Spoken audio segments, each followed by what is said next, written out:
கரும்பு சாறிலிருந்து வெள்ளை சர்க்கரையை எப்படி தயாரிக்கிறாங்க, அதில் என்னென்ன கெமிக்கல்களை பயன்படுத்துகிறாங்கிறத இப்போ நம்ம பார்க்கலாம். கரும்பு சாறு பிழியப்படுற நிலையிலேயே ப்ளீச்சிங் பவுட்ரு இல்லைனா குளோரின் அப்படிங்கிற கெமிக்கலை ஃப்ளூயிட் பாக்டீரியா கண்ட்ரோலாக பயன்படுத்துகிறாங்க.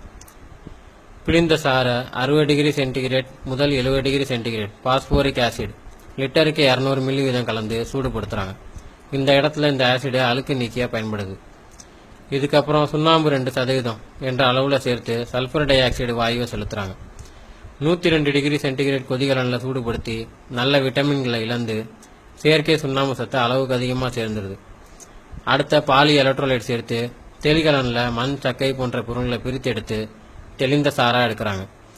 சுடுகலனில் காஸ்டிக் சோடா, வாஷிங் சோடா சேர்த்து அடர்த்தி மிகுந்த ஜூஸாக தயாரிக்கிறாங்க. மறுபடியும் சல்ஃபர் டை ஆக்சைடும் சோடியம் ஹைட்ரோசல்பேட்டும் சேர்த்து படிக நிலைக்கு சீனியாக மாற்றுறாங்க. சல்ஃபர் டை ஆக்சைடு நஞ்சு சீனியில் கலந்துருது. இப்படி தயாரான சீனியில் எஞ்சி இருப்பது வெறும் கார்பன்கிற கறி தான். தயாரான நாளிலிருந்து 6 மாத காலத்துக்கு அதிகமான சீனியை சாப்பிடக்கூடாது. காரணம், அதில் உள்ள சல்ஃபர் டை ஆக்சைடு நஞ்சு வீரியமான நஞ்சாக மாறுது.